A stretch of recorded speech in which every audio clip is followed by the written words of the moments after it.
Di era digital saat ini, cara kita belajar tidak lagi sama seperti dulu.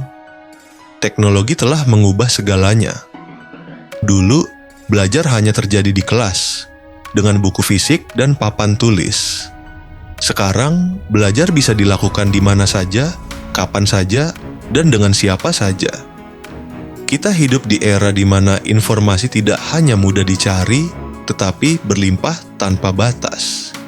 Namun, bersamaan dengan kemudahan itu, muncul tantangan-tantangan baru yang perlu kita pahami. Tantangan yang akan menentukan apakah proses belajar kita menjadi lebih maju, atau justru terhambat karena distraksi dan arus informasi yang tidak terarah. Tantangan pertama adalah banjir informasi. Di internet, ada jutaan video, artikel, dan kursus. Tetapi tidak semua berkualitas dan tidak semuanya benar. Kemampuan memilih informasi yang tepat menjadi keterampilan baru yang harus dimiliki semua pelajar di era digital. Belajar sekarang bukan hanya soal mencari jawaban, tetapi soal menemukan sumber yang terpercaya. Tantangan kedua adalah fokus dan konsistensi. Smartphone, media sosial, dan notifikasi bisa menjadi pengganggu terbesar. Banyak orang ingin belajar, tetapi sulit mempertahankan fokus.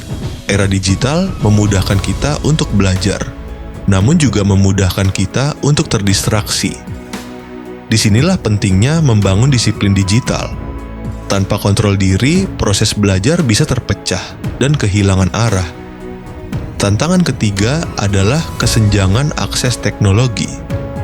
Tidak semua orang memiliki perangkat yang memadai atau koneksi internet yang stabil. Inilah tantangan terbesar pendidikan modern. Bagaimana teknologi bisa membantu semua orang, bukan hanya mereka yang sudah memiliki fasilitas lengkap. Tetapi di balik semua tantangan itu, ada solusi yang dapat diterapkan. Solusi pertama adalah belajar dengan struktur dan tujuan. Tentukan apa yang ingin dicapai, pilih sumber belajar yang tepat, dan gunakan teknologi sebagai alat, bukan sebagai pengganggu. Dengan tujuan yang jelas, proses belajar akan terasa lebih terarah. Solusi kedua adalah menggunakan platform pendidikan digital. Dari video pembelajaran, kursus online, hingga AI tutor, kita kini memiliki banyak alat yang bisa membantu memahami materi dengan lebih cepat dan efektif. Teknologi tidak menggantikan guru, tetapi memperkuat proses belajar. Solusi ketiga adalah kolaborasi digital.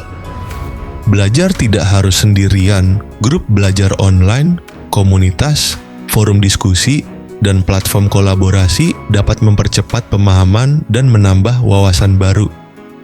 Di era digital, belajar adalah aktivitas sosial yang jauh lebih terbuka. Sekarang mari kita melihat ke depan. Bagaimana masa depan pendidikan? Masa depan pendidikan adalah personalisasi, di mana setiap orang belajar dengan ritme, gaya, dan kebutuhan masing-masing. AI akan membantu merekomendasikan materi, memberikan latihan yang sesuai, dan membantu kita memahami konsep yang sulit dengan cara yang lebih mudah. Masa depan pendidikan juga lebih fleksibel. Tidak ada lagi batasan waktu dan tempat.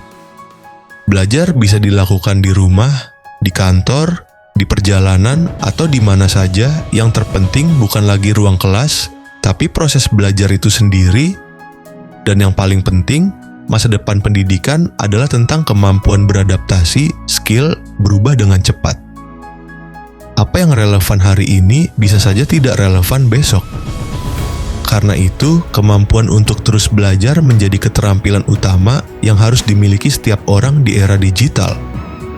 Pada akhirnya, belajar di era digital adalah kombinasi antara peluang besar dan tanggung jawab besar. Teknologi memberi kita akses, kecepatan, dan fleksibilitas.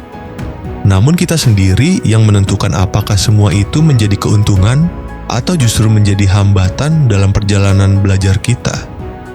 Pertanyaannya sederhana. Apakah kita siap belajar dengan cara baru, siap menghadapi tantangan, menerapkan solusi, dan menyambut masa depan pendidikan dengan pola pikir yang terbuka? Karena di era digital, Belajar bukan hanya kebutuhan, tetapi kekuatan untuk membangun masa depan kita sendiri